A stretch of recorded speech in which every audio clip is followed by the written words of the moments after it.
What's up, everybody? In case you were wondering, this is going to be a regular thing from here on out. I'm going to start doing videos explaining what's coming up on WWE pay-per-views, what's been going on leading up to said pay-per-view, and what we think should and will happen on that pay-per-view. Because unfortunately, WWE doesn't always do what they should. They do what they want. So we're going to talk about both what myself and a majority of the fans would like to see, and then what we think will actually happen, and maybe, hopefully, sometimes they will coincide. In case anybody outside of my friends and family see this first video, my name is Daniel. I'm going to be doing these videos. Like I said, this is my dog Apollo. He's going to probably be sitting with me every time, because every time I start to talk, he comes to me because he thinks I'm talking to him. So, with all that being said, this is going to be the first video, and we're going to talk about this Sunday's SummerSlam. We're going to talk about some of the things that have led up to it, and all the matches that they have on card, which is like 4,000, because it's going to be a 17-hour show, apparently. Obviously, that's an exaggeration, but it's going to be long. It's going to be really long. So, we're going to go ahead and cut to it. I'm going to do my best to try and alternate between shows and work my way up from the low-card, non-title matches to the mid-card title matches to the main event matches. Obviously, we don't have any idea what order they plan on doing everything in, so we're just going to kind of talk about it from least relevant to most relevant, and we'll go from there. So we're going to start with a match from Monday Night Raw, one of the lower card matches, and that's going to be the Finn Balor versus Bray Wyatt. Now, this is a really tough match to talk about because it's out of nowhere. It's really random. It's just a really weird match to have. There hasn't been a lot of development for it. It's kind of like every Bray Wyatt feud that we've seen in the past, couple of years, where it's like Bray Wyatt's just like, oh, you are a liar to the people, you don't fool me, and then the other person is just like, no, Bray, you're the liar, and then they fight, and Bray loses. And this feud's just been so poorly done. Don't get me wrong, I'm really, really excited to see the return of the Demon Balor. And I understand it's no different than regular Finn Balor, but it's cool. I like to see the way he does the artwork, the way it looks like Venom sometimes, Carnage sometimes. I like it. It interests me. And maybe we'll be lucky and he'll have a really cool entrance, kind of like back when he did the NXT TakeOver entrance, where he brought out the chainsaw and started swinging it around. But that's really the only thing I'm looking forward to with this match, because they've just done so bad with it. Bray Wyatt went over clean on Monday Night Raw. He went over clean. Why? We know Finn's going to win this. Balor hasn't won a feud in a long, long time. So why let him go over Finn clean? It just seems weird, because we know Finn's going to win. What's the point of the story? Is it to try and make us think that, oh, Demon Balor can up the ante and do better than regular Balor? Really?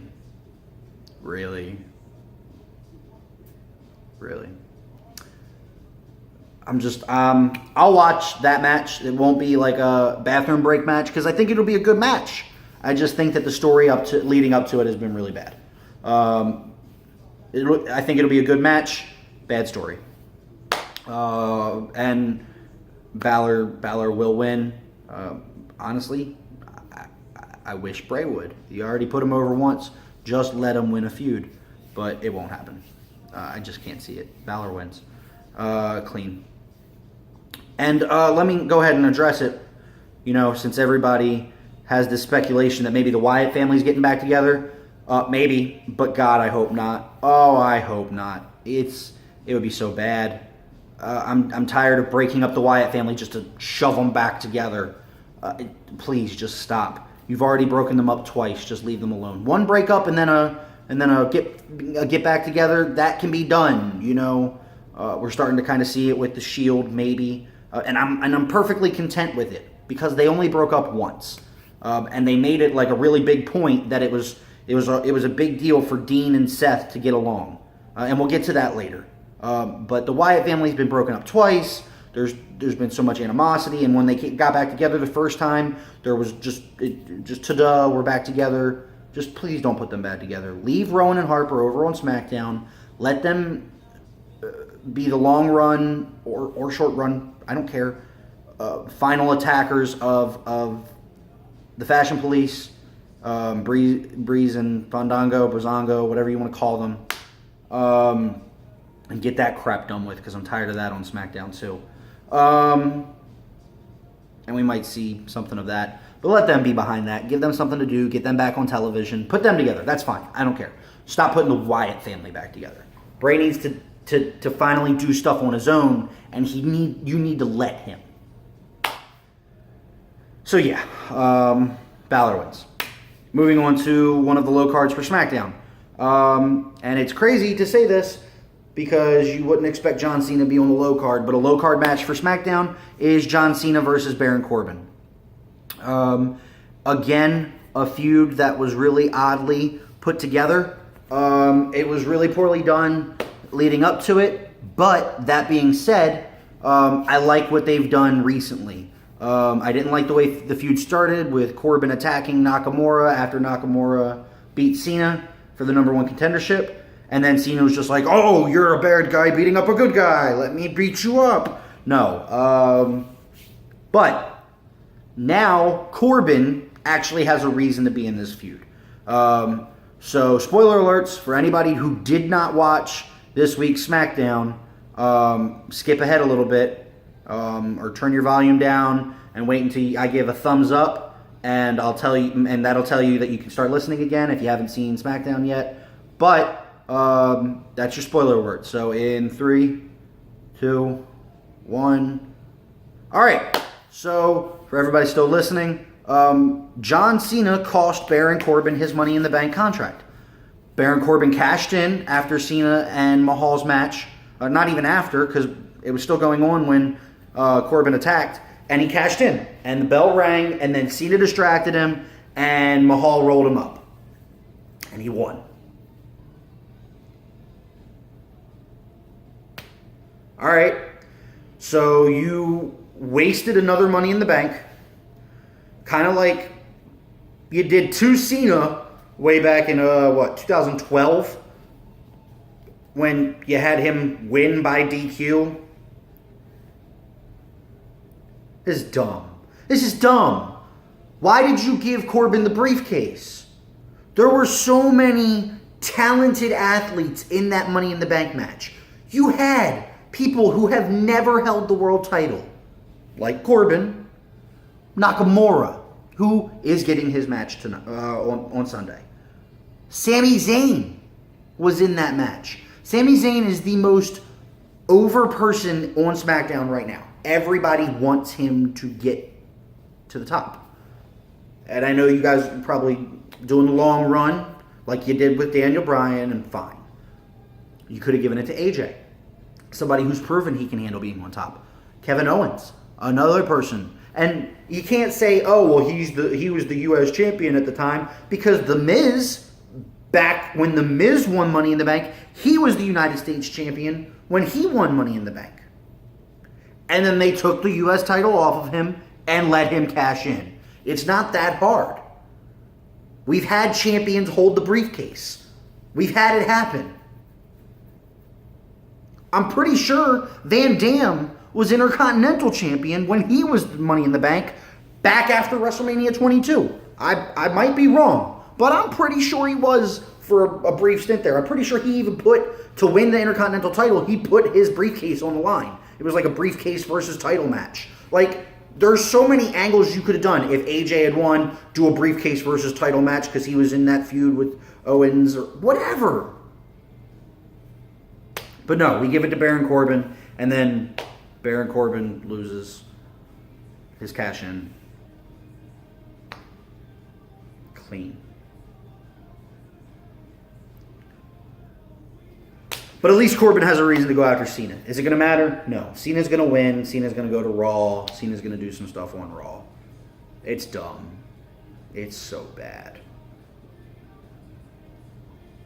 So yeah, John Cena wins. Clean.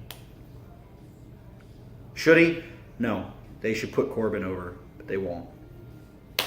So, back to Raw with their other non-title match that they're putting on for us. We've got The Big Show versus Big Cass with Enzo above the ring in a shark cage. This is bad too. There's so many bad low card matches for this pay-per-view. It's awful. It's just, it's so bad. But Cass will win. That's good. I don't like the fact that they gave Big Show an out for it by injuring his super destructive hand because his other hand's not the same size. I guess. I don't know. And the whole thing with the club attacking, I don't understand what the club has to do with the whole Big Show, Big Cass, Enzo love triangle thing. But whatever. Maybe the club will get involved and we'll get to at least see the club because as of right now, they're not even on the card. As of right now. But Cass will win. I don't like the fact that Big Show has an out. I think if you're going to put Cass over, put him over clean. Because what else is the point of this feud then? If not to make Cass look better. And the whole Enzo in the cage thing, we're not going to even get started on. It's just dumb. Can't have a love triangle feud without somebody in a shark cage, apparently. So bad. So that's all I got for that one. Big Cass wins. So moving on to the final non-title match that we have scheduled. And it is for SmackDown, so it's nice, 2-2. Actually, now that I think about it, the card's pretty much split down the middle. We've got 12 matches scheduled, and it's 6 for Raw, 6 for SmackDown. So I'm okay. I'm glad about that, actually. And I'm glad that we have the same amount of title matches and the same amount of non-title matches. That's well done. Well done, WWE. Well done. So the final SmackDown match is Randy Orton versus Rusev. When it comes to non-title matches. And again, just a really random feud. Honestly, the Balor-Wyatt match, the Cena-Corbin match, and the Orton-Rusev match are just to get these guys on the card. It's just to put Finn Balor and Bray Wyatt, John Cena, and Randy Orton on SummerSlam because you need those guys at SummerSlam. Can't have SummerSlam without them. And that's the only reason that these matches are going on is because they needed something for them to do. The Big Show, Big Cass at least has some kind of backstory. All of these other matches have just kind of come about. And with Orton versus Rusev being the worst of them all. At least Cena versus Corbin, it was the good guy protecting another good guy. And Balor versus Wyatt, it was that one's pretty bad. But Wyatt's weird, so you have the excuse. Wyatt's just nuts. So you still get an excuse. But the Orton versus Rusev, it's just Rusev coming out, no one can beat me, after he lost to Cena at Battleground, mind you. He lost. He lost. Go check the results. Cena won. But then Rusev comes out on SmackDown and is like, no one can beat Rusev. What? But alright, whatever. And so Orton comes out and I can beat Rusev. RKO. Bam. Rusev looks weak. And then again, RKO. Bam. Rusev looks weak. I want Rusev to win. I actually feel bad for him that he's getting squandered. I don't think that they'll let him. I think that Orton wins again. Especially after putting Mahal over so much. I can't see them letting him put Rusev over too, and he should. But I don't see it. I might be wrong about that. I hope I'm wrong about that. But if I had to guess, I would say Orton. It's just a bad feud. I don't have anything else to say about it. So we're going to move on to title matches, which is always great. I like title matches because maybe WWE will shock you and change the belt. So we're going to keep going one at a time with the brands, and we're going to try and match them up with their brand counterpart the best we can. So we're going to start with the Women's Championships. So the Raw Women's Championship, we have the champion Alexa Bliss defending against Sasha Banks. I like the storytelling they've done up to this point, and I understand it was kind of last minute because apparently Bayley got hurt. I don't think she's actually hurt. I think that is a storyline. I think they are going to have Bayley turn heel because she's been doing so poorly receptive-wise. The fans have just been rejecting her, and it's because her character's bland. It's very boring. It's bland. She's a hugger. That's it. It's boring. She has no development to her.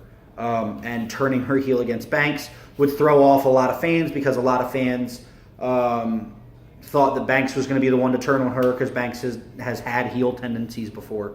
So to have it be the other way around would be a nice little shock for your everyday fans, and have her cost Banks. But whether they do that or not, Bliss wins. Whether Bayley turns heel and costs Banks or not, which that is all going to be determined by whether the shoulder injury is real or not. If her shoulder is actually hurt, then this was a last-minute decision. Bliss wins.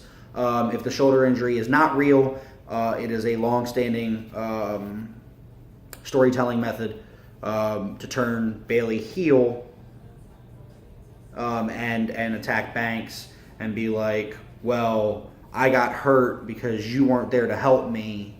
Why should I let you win the title? Who cares? Bliss needs to win. Bliss needs to win because Bliss is the only damn person on Raw in the women's division that is worthy of being champion right now. They don't have anyone. Bayley is annoying. Banks is boring. Nia Jax is not a good wrestler. She's just not. Emma is bland. They need to do stuff with her. And Mickie James is older. She needs to put over talent instead of beating Emma like she did on Raw. She needs to start putting over talent. But that being said, Bliss needs to win. Bliss will win. I don't know for sure how. She either beats Banks in some weird fashion or Bayley turns on Banks. Whatever. Bliss wins. We're going to move to the SmackDown Women's Championship, which honestly may be one of the hardest matches to call because there's a Miss Money in the Bank on SmackDown. But we're going to do our best to see how we can do with this. So Naomi defends her championship against Natalya. And there's a lot of things that I have to say about this. I like that Natalya is finally getting a push. I don't think it's the right time, though. I think that this could have been done better. That being said, there's not a lot to say about it. I don't think she wins because I think Carmella's going to cash in just because she's getting boring being Money in the Bank. So I think Naomi is going to win, and then Carmella is going to cash in on her because she's already a face. If Natalya does somehow win, Carmella cashes in on her. Maybe it's a method to try and turn Natalya face. I don't know. But as of right now, I have to go with Naomi wins. Carmella cashes in. Carmella wins. New SmackDown Women's Champion. Now we're going to go ahead and talk about our mid-card championships for a second here. And I'm going to have a little rant about this because we have SmackDown putting the U.S. Championship on the line, which is great. And then Raw putting the Cruiserweight Championship on the line, which is also great because I like the Cruiserweights. But why in the hell is the Intercontinental Championship not being defended on SummerSlam? Why? Why is The Miz not scheduled? Now, granted, they'll probably put him in a last-minute match. And from what it looks like, it's going to be like a six-man tag. The Miz Taraj versus Jason Jordan and the Hardys, which is just dumb. It's just dumb. Or maybe they put him in a last-minute title match and have Jason Jordan versus The Miz And if they do that, God, I hope The Miz wins, because I hate this Jason Jordan storyline. It's trash. It's terrible. It's awful. But we can't speculate because we don't know what they're going to do because The Miz isn't scheduled. So we're going to talk about what is scheduled. For Raw, the Cruiserweight Championship, Neville looks to regain his championship after he lost it to Akira Tozawa on Raw. Now, I don't know why he lost it. Why they would have him lose it on Raw. Because I like Akira Tozawa, and I love what they're doing with Titus Worldwide. I do. But Neville has been a great champion. And to take the belt away from him on Raw, when you could have at least made it mean something and done it on SummerSlam, it baffles me. Now, at first I was thinking, well, maybe they're canceling it from SummerSlam because SummerSlam's packed with matches. But they're not. Because if the plan was to put it on Tozawa and then they had to take it off SummerSlam, do it on Raw. Sure, fine. Could have done it better, but that's not even what they're doing because they're still having the match. And Tozawa just won it. I don't see them taking it away from Tozawa. So Tozawa wins. I got nothing else to say about that. So we're going to move on to the U.S. Championship. Styles. AJ Styles is going to defend his U.S. Championship against Kevin Owens. Owens looking to become a 4-time United States champion. And Shane McMahon is the referee. I know that everybody thinks Shane's going to be leaning towards one side or the other. I honestly think Shane might do this impartially, just because he's been hit by both people, and you just don't need to push that story anymore. AJ wins. Stop bouncing the title around WWE. Put it on somebody, leave it on for a couple months. It doesn't even have to be like 6 months. Just put it on for like 3 months. Stop bouncing the title around. Since WrestleMania, we saw Jericho lose it to Owens, lose it back to Jericho, back to Owens, then to Styles, back to Owens, now back to Styles. Stop. Moving on to the tag team titles. So we'll start with Raw. Sheamus and Cesaro, The Bar, put their tag team titles on the line against the newly reunited Dean Ambrose and Seth Rollins. I love this. I absolutely love it. I love the time they took to put the Shield back together. They need to win. There's a lot of speculation that Dean's going to turn heel and attack Seth. I don't necessarily think that's needed. If they do, fine. But that would be a real spit in the face to the fans. The fans have been waiting for this for a while. Let it last a little bit. If you want to have them turn down the line, fine, but let it last. So I'm going to go with the reunited Shield to win. The Bar's just... The bar's been raised. That was bad. And then the SmackDown Tag Team Championships, New Day, more specifically Big E and Xavier Woods, will defend against the Usos. I don't see the Usos taking the titles back. I think this is going to be a long-standing feud. I don't have a lot to say about it. I love everything they've done with it. I think and I want the titles to stay with the New Day for now. That's all I got for that. New Day wins. Now we're going to move to the world title matches. So for Raw, the Universal Championship, Lesnar defends against Roman Reigns, Braun Strowman, and Samoa Joe in a fatal 4-way. And then Lesnar and Heyman leave if Lesnar loses. Lesnar's going to lose. He's leaving to get ready for his UFC fight with John Jones next year. So, I actually have a gut feeling that they're going to put the title on Strowman. However, I would really like to see Ambrose and Rollins come out and help Reigns win, and then you've got the Universal Champion and the SmackDown, or the Raw Tag Team Champions, the Shield back together. I would love it. I know fans don't want Reigns to win, but that would be great. Strowman or Reigns. That's it. And it's really hard to call because it's a fatal 4-way and you never really know what WWE is going to do. But it won't be Joe, and they're going to let Lesnar get ready for this UFC fight. And then all we have left is the WWE Championship with Jinder Mahal defending against Shinsuke Nakamura. And I honestly think Nakamura might win. I think that they might be pushing him. and have a real big pop at the end of SummerSlam. And it'd be great. Mahal's boring. He's stale. Let Nakamura do it. Just let him do it. And I think they will. I think that WWE is smart enough to know that the Jinder Mahal thing is not working. But the Singh brothers might influence it a little bit. We'll have to see. That's kind of a hard one to call. It's really hard to call when there's a manager involved, or when there's more than one opponent, like the Fatal 4-Way. But yeah, I think it'll be Nakamura. I think it should be Nakamura. I think that's a smart call. So we're going to do one last rundown real quick with no explanations, but just who versus who and who I think will win. Not who I want to win, but who I think will win. So, Finn Balor versus Bray Wyatt. Finn Balor wins. John Cena versus Baron Corbin. John Cena wins. Big Show versus Big Cass. Big Cass wins. Randy Orton versus Rusev. Randy Orton wins. Alexa Bliss defending the Raw Women's Championship against Sasha Banks. Alexa Bliss retains. Naomi defends the SmackDown Women's Championship against Natalya. Naomi retains. Carmella cashes in. Money in the Bank. Carmella becomes new champion. Akira Tozawa defends the Cruiserweight Championship against Neville. Akira retains. AJ Styles defends the U.S. title against Kevin Owens.